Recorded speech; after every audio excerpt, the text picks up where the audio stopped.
지난주 인문학 강의 제목이 기억나십니까? 내용? 지난주. 그래. 혐오, 증오. 그래서 내용 대충. 일배 얘기 나왔고, 혐오가 계속되고, 집단화되고, 고착화되면 증오로 변하는데, 증오는 폭력을 쓰는 거고, 혐오는 그냥 하고 내가 피하고 마는 건데, 그래서 눈에 안 보이고 안 만져지면 끝인데, 증오는 가서 죽여야 되는 거. 때려야 되는 게 증오입니다. 근데 무서운 게 혐오는 조작이 가능하다고. 그래서 지금까지 정치 권력들이 많이 이용했고, 또 기사나 언론에서 많이 이용해서 우리 안에 우리도 모르는 혐오가 있었다. 그래서 이 혐오와 증오에 대한 좋은 사례 중에 하나가 악의 평범성. 예, 멀쩡한 사람이 그냥 자기도 모르게 600만 명 죽여버리고, 그리고 죄가 가치 하나도 안 느끼고. 그래서 마지막 결론이 비판적 사유의 결여가 되는 게 바로 악이다. 남들이 다 미워하고 같이 미워하면 악입니다, 그게. 그래서 따져봐야 된다고. 예, 이게 제가 지난번에 말씀드렸던 중립이에요. 따져봐야 되는 게. 예. 오늘은요, 솔직히 말씀드리면, 지난번 제가 진보 보수, 좌파 우파, 중도 중립, 혐오, 그리고 뭐 이거 했잖아요. 그거는 애정쌤에게서 나온 거예요. 제가 이게 설교는 솔직히 준비하기 쉬워요. 그냥 딱 본문이 있으니까 이거만 드립다 파면 돼요. 근데 인문학 강의는요, 뭘 해야 될지 모르겠어요. 그래서 이렇게 얘기를 나누다가 애정쌤이 이거 해주면 좋을 것 같아서 거기서 생각이 나왔어요. 지난주에 한솔이랑 얘기하다가 또 몇 강이 나왔습니다. 네. 저는 그런 게 되게 좋아요. 예. 이렇게 저한테 자꾸 질문을 수수를 주세요. 네. 자, 읽겠습니다. 시작! 잊혀진 영웅일 해를 품은 꿈 모양. 예, 이제 이 역사 가운데 위대한 사람인데 잊혀진 사람들을 집중 조명 발굴하는 시간을 종종 갖겠습니다. 네. 자, 해를 품은 꿈 모양. 들어보셨어요, 그 모양? 해품달이 이거 따라한 거야. 모양 들어봤나요? 안 들어봤어요? 안 들어봤어요? 네. 그래요. 교과서에 잘 안 나와요. 없어요, 아예. 네. 정말 훌륭하신 분인데 안 나와요. 오늘 그에 대해서 알아볼게요. 이분이 몽양입니다. 몽양. 코스염. 네, 코스염. 독립운동 가셨습니다, 당연히. 그리고 건국운동가였어요. 그리고 연설가. 짱입니다. 아직도 남아있어요, 이 연설이. 그리고 언론인. 체육인. 체육인이 그냥 운동 좋아했다가 아니라요, 우리나라 올림픽위원회 위원장이셨고, 대한체육회 회장이었고, 그리고 권투협회 회장이고 등등 이런 되게 많이 했어요. 그리고 외교관. 그리고 전도사셨습니다. 그리고 불령선인 1호. 불령선인이 뭔지 아십니까? 일본에서 일제애들이 우리나라 식민지 삼으면서 불순분자들 있잖아요. 우리나라 독립운동가들을 불령선인이라고 불렀어요.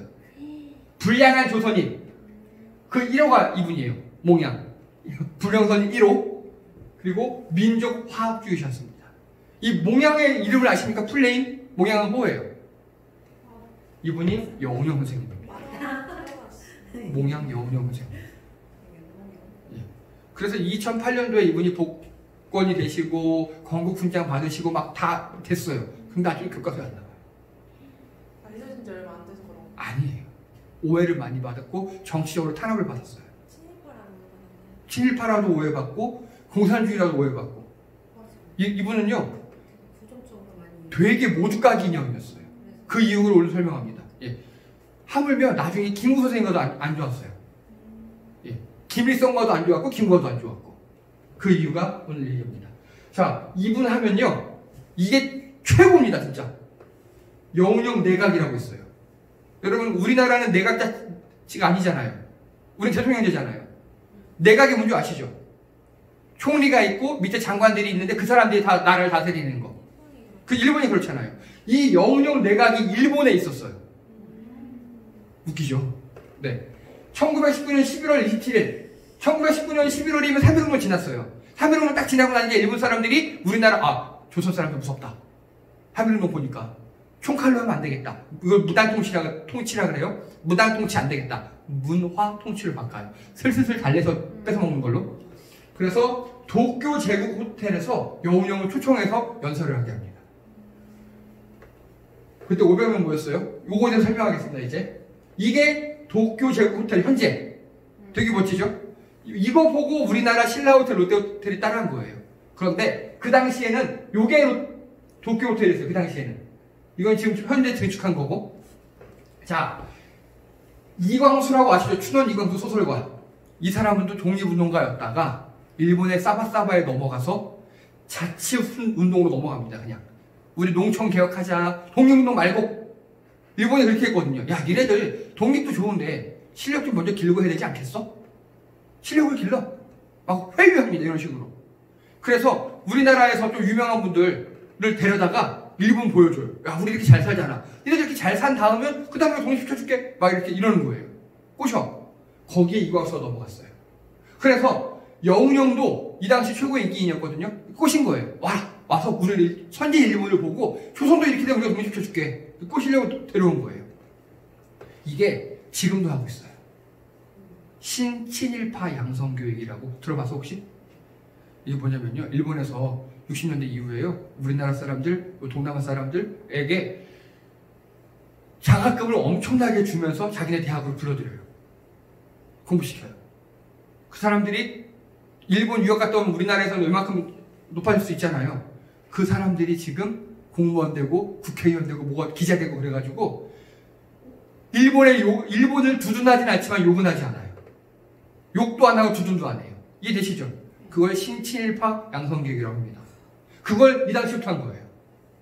이 당시부터. 그래서 여운형이 초청했어요. 여운형이 조건을 걸어요. 나 연설뿐만 아니라 니네 고위직 다 면담할 거야. 그래. 그리고 나 독립운동가인데 잡으면 안 돼? 그래. 나 다시 조선으로, 이 당시 중국에 있었거든요. 임시정부에서. 나 조선을 돌려보내줘? 그래. 하나 더. 장덕수라는 옛날에 내 후배 있었는데 그 사람이 독립운동하다 잡혀가가지고 전라도 하이도라는 곳에 유배가 있었거든요. 그 사람 내가 통역관으로 써줘. 그래. 이렇게 해줬어요. 근데 여러분, 그 장덕수가 하이도에서, 그러니까 여운형 선생님 밑에서 배운 사람이잖아요. 후배잖아요. 하이도에서 김모 씨를 가르쳤어요. 그 김모 씨가 김대중 대통령의 아버지예요. 그렇게 계보가 이어진 거예요. 예. 그래서 여운형이 그래 다 오케이 돼가지고 결국 일본에 가요. 대대적인 환영이 막 퍼레이드를 합니다. 이 당시 자동차가 거의 없을 때잖아요. 자동차도 태워주고 호텔도 묵게 하고 뭐 마이크도 쓰게 하고 등등등등 선진 문물을 막 먹이는 거예요. 돈도 많이 주고. 장관급 20명 면담합니다. 하라 총리예요. 그 당시 총리가. 지금 아베 말고. 그 당시 하라 총리를 면담합니다. 일설에는 그 당시에 일왕, 천황이라고 불리는 일왕도 면담했다고 하는데 일본 측에서 자료를 공개하지 않아요. 그거는. 그리고 연설로 일본을 뒤흔듭니다. 이 사람들 면담하면서 다 여운형을 꼬시려고 하니까 안 넘어가요. 여운형이 나 연설시켜줘. 그래서 이 도쿄 제국호텔에서 500명 기자들 모아놓고 일반인을 모아놓고 연설을 합니다. 이 연설의 내용이 한번 이제 찾아보세요. 동물들도 자기 집이 있고 자기 먹을 거 자기가 구한다. 니네 일본 사람들도 그렇게 자치하지 않느냐. 우리도 조선인들도 우리가 할 거 우리 마음대로 하게 내비둬라. 이걸 전문용어로 민족 자결주의라고 하거든요. 그걸 배워보지도 않고 그걸 주장하는 거예요. 일본 사람들이 난리가 났어요. 다음날 신문에 조선에서 온 불령선이라고 불려 여운형 씨가 이렇게 했어요 라고 많았는데 일본이 다 들끓어요. 일본에 양심 있는 사람이 있을 테니까. 그 사람들이 조선을 독립시켜줘야 된다 막 이러고 나와요. 그리고 그 당시 일본의 척사 장관이라는 사람이 있어요. 뭐 하는 사람이냐면 땅 관리하는 국토부 장관이 여운형 배웅하면서 여운형 만세! 외쳐요. 최고라고. 어떻게 됐을까요? 잘렸겠죠. 누가요? 그 국토부 장관? 아니요. 1912월 하라 내각이 총사퇴합니다. 총리와 장관들이 다 사퇴해요. 국민들이 사퇴하라고. 그러니까 양심 있는 국민들은 이제 우쭈쭈 할 거잖아. 여운형 최고, 조선 독립시켜준다 이러잖아요. 근데 양심 없는 국민들이 대다수였어요. 양심 없는 국회의원이 대다수였어요. 그들이 왜 여운형을 데려가지고 이 꼴을 만드냐고. 너 물러나! 그래서 결국 하라 총리와 그 당시 모든 장관들이 다 사퇴해버려요. 여운형이 그렇게 만들었습니다. 우리나라 사람이 일본에 가서 연설해가지고 그 나라 총리와 국회의원들을 다 사퇴시켜버린 거예요. 그게 여운형이었어요. 이게 자 여기 보세요. 여기 대한민국 2년 1월 17일 독립신문 토요일 제38편. 예, 이해되시죠? 대한민국 2년 1919년이 대한민국 건국 1919년이 건국 1년이니까 20년 1월 17일 토요일 독립신문 38호 이렇게 나와요. 여운형씨 일행 여기 있다. 여운형씨 일행 도일기.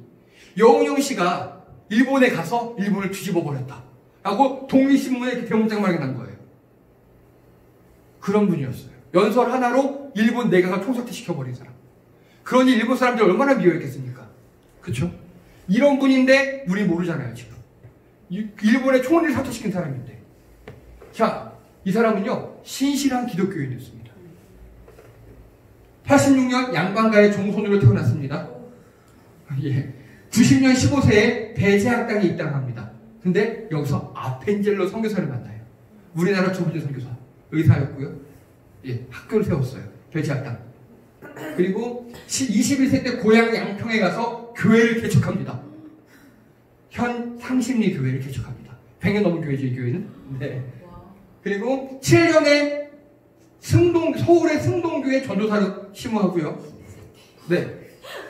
예, 그리고 24살 때 평양 장로회 신학교 입학합니다. 이때 언더우드 선교사를 만납니다. 언더우드 선교사 아시죠? 네. 그리고 26세 때 졸업합니다. 8기. 여러분, 제가 107기입니다. 저희 직속 선배예요. 네. 왜냐하면 평양 장로회 신학교가 여기 북한이 공산화되면서 서울로 왔어요. 서울장식이 됐거든요. 제가 서울장식에서 저희는 기수를 여기부터 쭉 쳐요. 예, 107기예요 제가. 우리 교회가 같은 교단입니다. 네. 그리고 승동교회 전도사를 복직을 합니다. 그리고 목사가 되길 원해요. 근데 그래서 남진 금능대학교 입학합니다. 여기에 영어 배우러 가요. 영어를 배워 신학을 한다고. 근데 결국은 안 합니다. 나중에 다른 이유가 있어서. 그래서 이분은요 철저하게 기독교 사상으로 무장된 분이셨어요.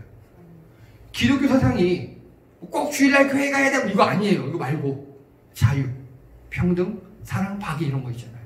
성경을 많이 공부하셨고 그걸로 독립운동을 하신 분이셔요. 자, 위대한 성각자입니다. 성각자가 무슨 뜻인지 아시죠? 미리 깨닫는 사람. 미리 깨닫는 사람. 부친상 3년 이후에 상틀을 자르고 신주를 폐위합니다. 여러분 신주를 폐위했다는 게 무슨 뜻인지 아십니까? 신주가 뭡니까? 나무 목패에다가 그 죽은 집안 어른 이름 써놓는 거잖아요. 여러분 종묘 아시죠? 종묘. 서울에 있는 종묘. 그 종묘가 이거예요. 역대 왕들의 신주가 보관 되어 있는 거. 그래서 유교에서 어떻게 생각하냐면요. 사람이 죽잖아요. 그러면 혼과 백이 있대요. 혼은 영혼이고 백은 지식 그런 거래요. 그래서 지식은 책으로 남는대요. 책으로. 그래서 그 사람이 죽으면 그 사람이 썼던 글들을 모아서 이렇게 책을 내주는 게 예의고 그 사람의 혼 있죠. 영혼. 영혼이 그 신주의 4대 손까지 깃든대요. 그렇게 생각을 했어요. 그 당시에는. 신주를 폐위했다는 거는요. 우리 조상들 여기 없는데? 이 소리예요. 굉장히 큰일이에요. 우리 기독교로 얘기하면요. 제가 십자가를 갖다 불태운 거예요. 그 정도 사건이에요. 그리고 상투를 잘라버렸어요. 더 이상 나는 조선인이 아니다. 그 소리예요. 유교인이 아니다. 그리고 노비 문서를 불사르고 노비를 해방시켜요. 이거 굉장한 겁니다. 여러분 신주까지는 별로 감동 못하지만 여기서 좀 감동이 오시죠? 왜요? 재산이니까. 노비가 다 재산이니까. 이 사람이 해방시키면서 뭐라고 했는지 아십니까? 노비들에게 예수는 내가 믿고 복은 니들이 받았다. 예수님 믿고 보니까 사람이 노예가 있으면 안 되는 거예요. 다 똑같은 평등하니까. 그렇게 얘기합니다. 예수는 내가 믿고 복은 니들이 받았구나. 그 사람들이 다 아까 그 교회에 열심히 다니기 시작하면 노비들이. 그렇겠죠 당연히. 예. 자, 그리고 전 재산을 매각 후 유학 갑니다. 그리고 원래 신학을 가려고 했는데요. 언더우드 선교사 얘기합니다. 신학도 좋은데 일단 영어를 배우고 신학을 해라. 근데 영어를 배우다가 더 크게 깨달아요. 아, 내가 신학을 할게, 목사를 할 게 아니라 영어를 배워서 외교관을 해야겠구나. 그게 나라를 위해서 더 좋겠구나. 예. 그리고 우리나라 최초의 정당인 신한청년단을 창당합니다. 18년에 3.1운동이 일어나기 전에 왜 창당했냐면요. 파리 강화회의라고요. 여기서 뭐 어디를 어떻게 독립시키자 뭐 이런 거 의논하는 거 전 세계 사람들이 다 모여서 거기에 개인 자격은 못 가요. 그래서 당을 만들고 본인이 당대표가 되고 우리 당의 대리인으로 김규식을 파리 강화회에 파견하는 거예요. 그리고 19년 2월 1일 길림성에서 무어 독립선언서를 조소왕에게 쓰기 위해서 발표합니다. 이걸 여운형이 했다고 배우지 않아요. 네, 조소왕이 썼다고 배워요. 근데 신한청년당의 여운형이 당원 조소왕에게 시킨 거예요. 글을 잘 쓰니까. 네가 써봐 이렇게. 그리고 또 28 독립선언서 아시죠? 일본에 있었을 일. 그거를 이 당시에 이광수는 아직 변절하기 전이거든요. 이광수를 일본에 파견해요. 그래서 일본에서 이런 걸 하라고. 그래서 이광수가 일본 가서 이걸 합니다. 자, 간단하게 3.1운동도요. 여운형이 작업한 겁니다. 그리고 여러분 우리 이 인문학 강의 제1강 때 기억나십니까? 3.1운동과 교회가 어떤 관계였는지? 기억나시죠? 전국 동시에 3.1운동 일을 벌어졌잖아요. 그거. 그 전국에 있는 교회들은요. 요즘에 모든 교회 똑같이 다 프린터기가 있거든요. 그 당시엔 이 등사기. 그게 다 있잖아요. 그리고 교회는 조직이 돼 있어요. 이렇게 다 네트워크가 있어요. 그래서 오죽하면 영영 저분하고 저랑 연결돼 있을까. 그러니까 교회 네트워크를 통해서 미리미리 3.1운동 그 독립선언서를 다 뿌린 거예요. 그리고 다 그 당시 이렇게 목사했으니까 목사에서 3월 1일 다 동시에 뿌리자. 교회가 그 역할 네트워크를 제공했습니다. 게다가 여운형이 또 교회 관계자니까 이렇게 했습니다. 그리고 42년 12월에 일제 폐왕을 예언합니다. 목사님들 모인 자리에서 동기들 모인 자리에서 일제는 꼭 폐왕할 거야. 요거 했다가 잡혀가요. 그리고 풀려나서 44년에 일제가 폐왕할 걸 예언하고 건국 동맹이라는 걸 창설합니다.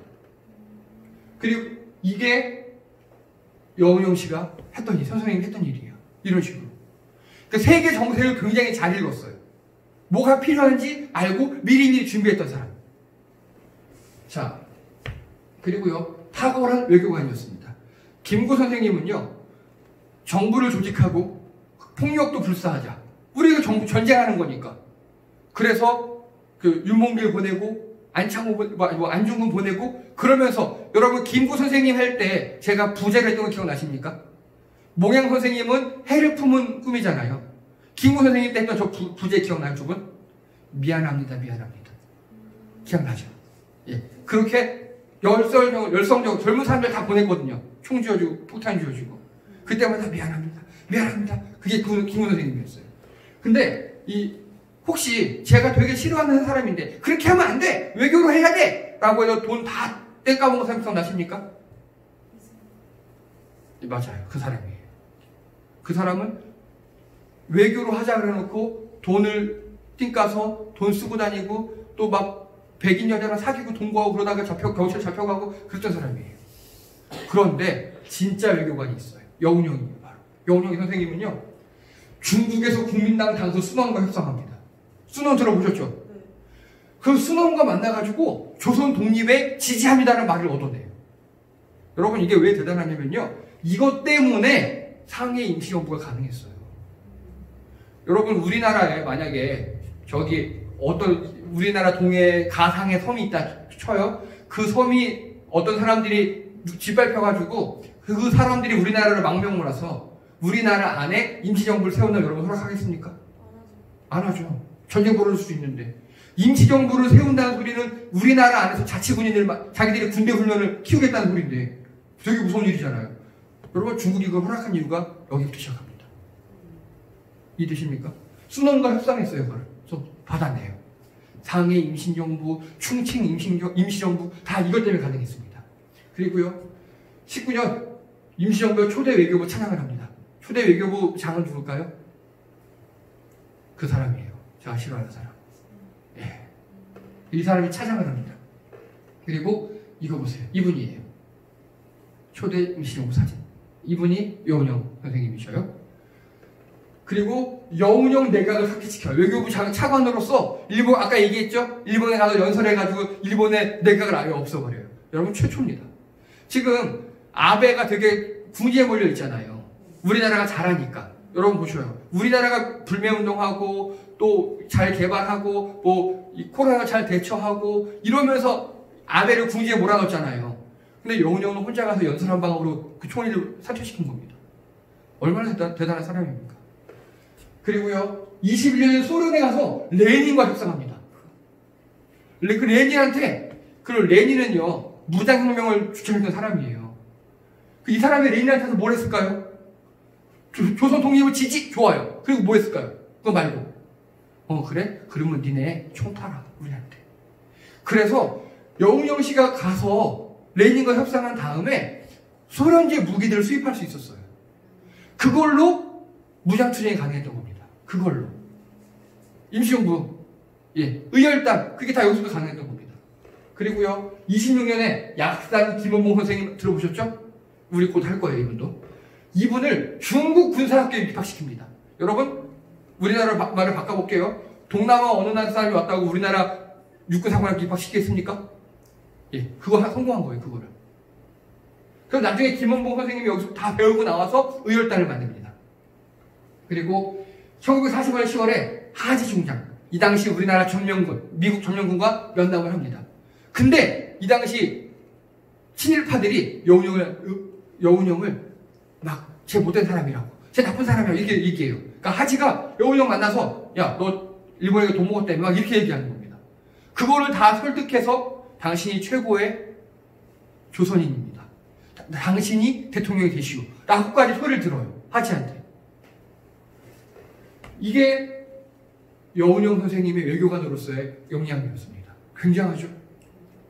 굉장합니다. 정말 최초로, 우리나라 사람 최초로 일본, 중국, 소련의 최고급들과 회담해서 지지를 얻어낸 사람이에요. 그래서 쫓아낸 사람이에요. 자, 다음. 민족 정론 언론인이었어요. 1934년 중앙일보, 현재 중앙일보랑 관련 없어요. 그러니까 되게 어려웠어요. 근데 여기 사장에 취임합니다. 여운형 선생님이. 그래서 조선중앙일보를 개명합니다. 지금 조선과 관계 없어요. 지금 관계 없어요.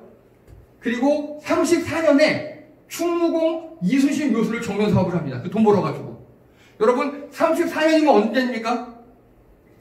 일제강점기 때 충무 이순신 장군님의 묘소와 사당을 만들었다고. 속된 말로 객강. 미친 거죠. 근데 못 건드려요, 일본 사람들이. 아니까. 저 사람 잘못 건드려서 저 사람이 연설하면 우리나라 총리가 물러나는 거 아니까. 그리고 다른 사람들이 해외에서 계속 독립운동을 했잖아요. 여운형 이 선생님은요, 외교관으로서 해외 동고 빼놓고는 국내에서 독립운동해요. 그리고 35년에 현대식 주식회사를 전환합니다. 이 조선중앙일보를. 그리고 조선동아와 함께 3대 일간지를 성장해버려요. 이 당시 조선은 지금 조선과 같아요. 그래요. 이 당시 동아는 지금보다 나아요. 지금 동아 명맥이 이어지긴 하는데 그 당시 동아일보는 좋은 동아였어요. 이 동아가 언제 망가지느냐면요, 1970, 80년대에 망가져요. 조선은 그대로예요. 조선은 그대로예요. 천황폐하 만세했던 게 조선이에요. 그리고 1935년에 김구 선생님의 가족의 도피를 주도합니다. 여운형 선생님이. 돈이 어디 있어서요? 조선동아중앙일보 사장이니까 그 돈으로 도피시켜요. 여러분, 3-4명을 도피시키려면 돈이 얼마나 들겠습니까? 그래서 조선중앙일보는요, 3대 일간지에도 불구하고 그렇게 부유하지 않았어요. 돈만 벌면 이순신 장군 묘소 세우고 김구 선생님 가족 돕고 독립운동 자금 지원하고 이렇게 하니까. 그리고요, 1936년 여운형 선생님의 둘째 아들 친구인 송기정을 베를린 올림픽에 보냅니다. 기차 태워서 한 달 동안. 그게 송기정 루트라고 있어요, 지금도. 그때 송기정이 안 나가려고 그래요. 송기정 선생님이 난 안 나간다고. 그러니까 그 당시 대한체육회 회장이었던 우리 여운형 선생님이 등을 두드리면서 네가 가슴에 일장에다가 나가지만 네 어깨에는 2천만 조선인이 있다. 달려라. 그래서 나 돈 줘서 보내요. 돈 다 줘가지고. 그리고 8월 13일 일장기 말소 사건으로 폐간됩니다. 자기 아들 친구가 그리고 사진 맞춰서 보낼 거잖아요. 근데 가슴에 일장기. 여러분 이 사진 기억나십니까 이거? 아시죠? 일장기 말소 사건. 여기 일장기 이렇게 지워버린 거예요. 이렇게 칼을 긁어서. 그리고 얼굴 보세요. 송기정 선생님 침울하잖아. 이게 동아일보에 난 사건이에요. 동아일보. 근데 이 동아일보가 원조가 아니에요. 동아일보에 실기 이틀 전에 원래 동아일보가 먼저 걸렸어요. 일본에게. 그래가지고 동아일보가 폐간됐어요. 폐간 안 되고 동아일보 사장에 가서 잘못했어요. 빌었어요. 근데 조사해 보니까 이 동아일보가 실기 이틀 전에 이 조선중앙일보, 영원영 선생님은 조선중앙일보에서 먼저 일장기를 깔끔하게 지워버린 거예요. 그래서 이것도 걸렸어요. 그래서 일본이 와서 야 동아일보 와서 빌었거든? 니네도 빌어. 영원영 선생님은 함부로 못하고 영원영 선생님이 싫은데? 폐간해버렸어요. 그냥. 이거 일장기 지운 거 다시 복원하고 사과하느니 폐간해버리겠다. 이런 분이셨어요. 이 언론인으로도 엄청 위대한 분이셨습니다. 그리고요, 최고의 건국운동가. 이제 이 부분입니다, 이제. 지금까지는 보면은 진짜 나무랄 데가 없잖아요. 여기부터 이분의 최고 역량과 많은 아픔이 시작됩니다. 아까 얘기했어요. 최고 지도자가 면담했고요. 그리고 또 패망을 예언했다 투옥됐고요. 그리고 광국동맹을 만들었다고 그랬죠. 이제 10월에 농민동맹을 창설합니다. 이 당시에는 공업이라는 게 거의 없잖아요. 농민들이 우리 최고예요. 그래서 농민들에게 우리 곧 이제 해방이 될 거야. 이 당시 농민들이 되게 게을렀어요. 왜냐면 우리가 열심히 일해서 해봤자 일본이 다 수탈해 가니까. 군사령을 통해서 다 빼가니까. 근데 그러지 마. 이제 이 10월에 한 이유가요. 이번 농사 말고 다음 농사 있잖아요. 그 다음 농사에 독립할 것 같거든. 45년 10월. 8월에 독립했으니까. 그 다음 해는 잘해야 돼. 막 이런 식으로 해서 농민동맹을 만들어요. 그리고 3월에 군사위원회까지 내가 만들어요. 국내에. 청년들 데려다가 군사훈련까지 시켜요. 몰래. 그러면서 5월에는요. 임시정부와 연계해서 독수리 작전에 참가를 결정합니다. 자, 이 두 분. 독수리 작전이 뭡니까? 거기 일본 아니야 미국의 침투?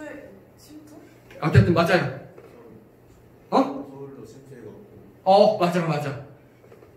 미국의 CIA의 전신인 OSS라는 단체가 있었어요. 정부국. 거기서 우리나라 임시정부가 거기를 의뢰를 해서 8월 29일 날 우리나라에 특수부대를 침투시키자 그랬어요.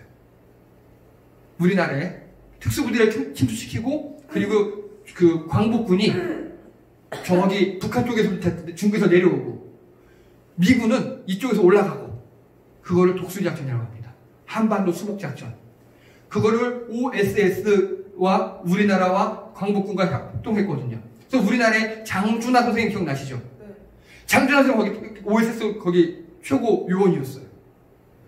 그거 하고 여기 우리 건국동맹의 군사위원회하고 같이 하기로 했어요. 이해되시죠? 네. 공수부대가 들어오고 국내에 있던 청년들이 거기에 호응하고 얼마나 최고의 작전입니까? 8월 29일 날. 근데 8월 15일 날 원폭이 떨어졌죠. 8월 13일 날. 너무 안타까운 거예요, 이게. 진짜 원자폭탄이 안 떨어지거나 며칠만, 한 2, 3주만 늦게 떨어졌어도. 그리고요, 8월 14일 날, 8월 13일 날 두 번째 원자폭탄이 떨어지고 8월 14일 독립되기 전에 총독부의 경무국장이 간단히 우리나라 말로 하면 경찰총장이 영원형한테 와요. 우리 일본군 망한다. 당시 예언했던데 우리 망한다. 협상하자. 그래도 영원형이 싫다고 그래요. 싸울 거라고. 그랬더니 다음날 15일 총독부 넘버 2 정무총감 엔도가 와요. 야, 우리 여기 아직도 군사도 있고 니네 솔직히 군사훈련 했어? 그러니까 우리 있어. 얼마 있어? 한 10,000명? 뻥이었어요. 1,000명도 안 됐어요. 한 10,000명? 그러니까 야, 제주도에만 3만 실제 있었어요. 일본군이 제주도에만 3만, 전국에 얼마 이렇게 있다. 우리 살려만 보내다오. 이렇게 협상을 하기 시작합니다. 여러분 이게 놀라운 게요. 김구 선생님하고 안 했어요. 엔도가 물러날 때 협상을 김구 선생님하고도 안 하고요. 이승만하고도 안 했어요. 영원형 선생님하고 합니다. 그만큼 영원형 선생님을 인정한 거예요. 아, 얘와 협상해야 내가 안전을 보장받겠구나. 조선 민민들이 얘는 알아주는구나. 협상을 하기 시작합니다. 그래서 5개 조항이 합의합니다. 그리고 행정권과 치안권을 그 일본 일왕 라디오를 통해서 우리는 졌습니다라고 방송하기 5시간 전에 합의합니다. 이겁니다. 모든 정치범 즉각 석방. 독립운동 하나 대표한 사람들 특방. 당연한 거죠. 그리고 당장의 경성 시민이 목살 쓸 만큼 식량을 확보해달라. 니네가 뺏어간 쌀 내놔? 그거예요. 그리고 조선이 주체적으로 치안을 맡는다. 이제 니네 순사짓 하지 말고 우리 잡아가지 마. 그 소리예요. 그리고 건설공사 방해하지 마. 그리고 학생들 청년활동 방해하지 마. 이게요, 그냥 나온 게 아니에요. 이 여운형 선생님이 이미 42년부터 일본의 패망을 예언했잖아요. 건국 동맹을 만들고 청년자치회 문자체 다 만들었잖아요. 거기서 3년 동안 계속 논의한 거예요. 우리가 독립이 되면 어떻게 해야 될 것인가. 그거를 플랜을 3년 동안 계획했던 걸 이제 실시하는 겁니다. 이거를 통해 이게 얼마나 위대한 일이냐면요. 이거 보십시오. 그 당시에 해방 직후 설문조사를 한 거예요. 가장 양심적인 정치가 누구인가? 1위가 여운형 33%. 여러분 이승만, 김군 아시죠? 박헌영 아십니까 혹시? 예, 김일성보다 더한 공산주의자. 즉 제일 나쁜 빨갱이 이렇게 생각하시면 돼요. 결국 이 사람이 나중에 사단이 나요. 딱 봐도 김일성 닮게 생겼죠? 예. 가장 이게 우리나라 사람들 생각하는 거죠. 그 당시에. 여운형 선생님이 그렇게 인기가 좋았고요. 그리고 최고의 혁명가 정치인은 누구냐? 여운형. 이렇게 했습니다. 여운형. 이게 그 당시의 여론이었거든요. 그래서 엔도가 여운형 선생님하고 협상을 한 거예요. 또 여운형 선생님이 미리미리 다 준비하고 생각해놨기 때문에 5개 항이 바로 축 나왔어요. 그 결과 어떤 일이 발생했느냐?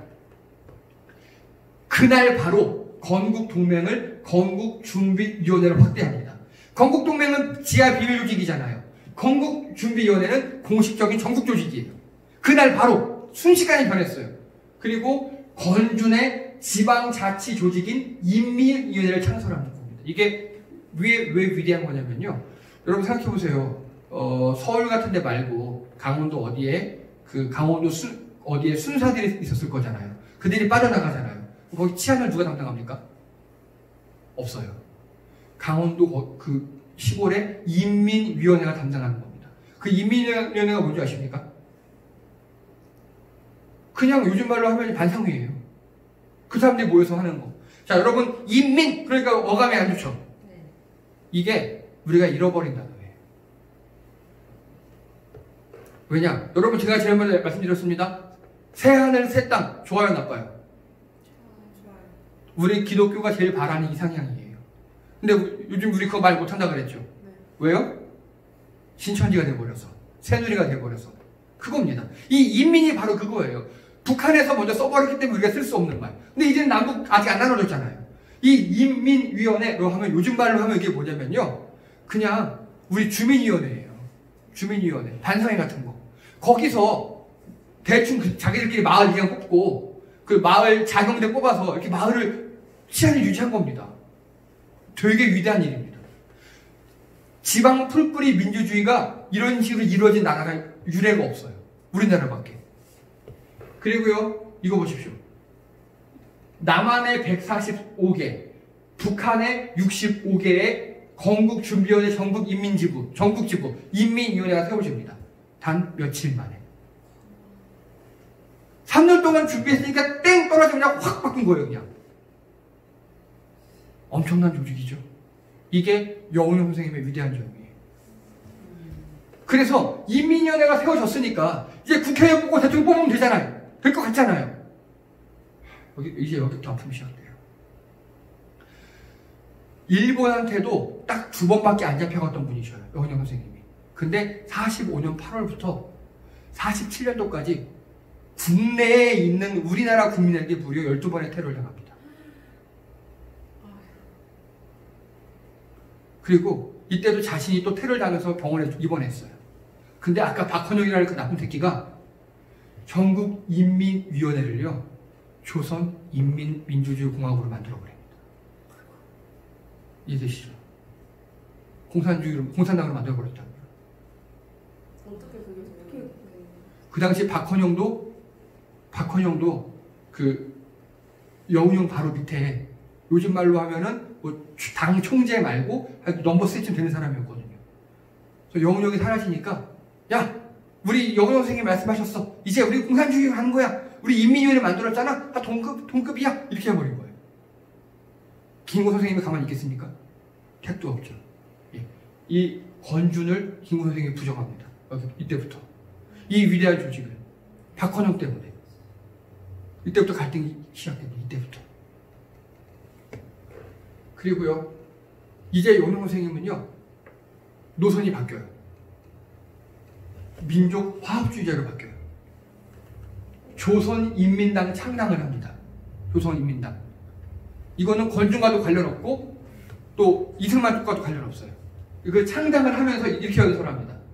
해방된 오늘 지주와 자본가만으로 나라를 세우겠다고 생각하는 사람이 있다면 어디 손을 들어보십시오. 즉 지주와 자본가만으로 안 돼. 그리고 지식인 사무로 소시민만으로 나라를 세우겠다는 사람이 있다면 역시 손 들어보십시오. 농민 노동자로 나라를 세우겠다는 사람이 있으면 역시 손을 들어 없다. 즉 어떤 계급, 특정 계급만을 위한 나라는 안 된다. 간단하게 공산주의는요 여기 농민 노동자들만 위한 나라를 세우겠다고 한 거예요 지금. 그리고 이승만은 여기 지주 자본가를 위한 걸 세우겠다는 거 한 겁니다. 이러면 안 된다고 지금 여정 선생님이 말씀하고 있는 거예요. 그리고요 일제 통치 기간에 우리 민족이 실을 수 없는 반역적 죄를 소수 7, 8을 제외하고 우린 다 같이 손을 잡고 공습해야 합니다. 이해되시죠? 계급과 관계없이 친일 매국노들만 빼고 우리 다 모이자. 이게 영웅영 선생님의 몫이었어요. 이러다 보니 어떻게 됐을까요? 어떻게 됐어요? 요즘 보면 이게 제일 옳은 거죠. 요즘 보면. 이 당시에는요, 이것 때문에 박헌영, 김일성, 여기 노동자들만 위한 나라를 세우겠다고 뻥을 친 박헌영, 김일성의 공산주의자들에게 저 사람은 자본가다. 라고 욕을 먹었어요. 그리고 지식인, 사무, 소심 나라를 세우겠다고 했던 김구 선생님 같은 분들에게 변절자라고 욕을 먹었고요. 그리고 자본주의, 이들을 위해 나라를 세우겠다 했던 이승만에게는 쟤는 빨갱이라고 욕을 먹었어요. 모두에게 욕을 먹었어요. 총 12번의 테러가요. 모든 집단에서 다 온 거예요. 그러니까. 너무 옳은 말해서 너무 맞아요. 너무 옳은 말을 해서. 이게 최고의 말이거든요. 진짜. 이게 제일 옳잖아요. 이게 지금. 화합하자. 그리고요. 보십시오. 독립을 완성하려면 땅의 남북, 사상의 좌우를 가릴 필요가 어디 있겠습니까? 맞는 말이죠? 과거 지하운동 시대에 어두컴컴한 깜빵을 걷다가 만나서 껴안고 강제로 혁명투사간에 민족주의자도 공산주의자도 없었던 거 아니냐. 우리 협력하자. 화합하자. 했다가 여기저기서 다 테러를 당하고 결국 마지막 테러 1947년 8월 13일 해화동 아시죠? 서울. 거기서 어떤 나쁜 새끼에게 총을 맞고 돌아가셔요. 그래서 이분이 총 맞고 돌아가신 다음에 그 다음 김구 선생님 돌아가시고 그 다음에 우리나라가 이 꼴이 된 거예요. 70년간. 그 이후로 이 돌아가시기 전에 이분이 했던 게 이겁니다. 좌우 합작위원회를 설립했어요. 좌우 합작위원회를. 좌우 북한 나머지지 말고 우리 합작하자. 그걸 세웠어요. 그리고 미국 소련을 중재합니다. 미소 중재위원회를 만들고요. 그리고 이승만, 박헌영 싸우지 말아라. 이렇게 중재합니다. 됐어요. 잘 됐어요. 근데 암살당했어요. 누구에게 암살당했을까요? 이승만.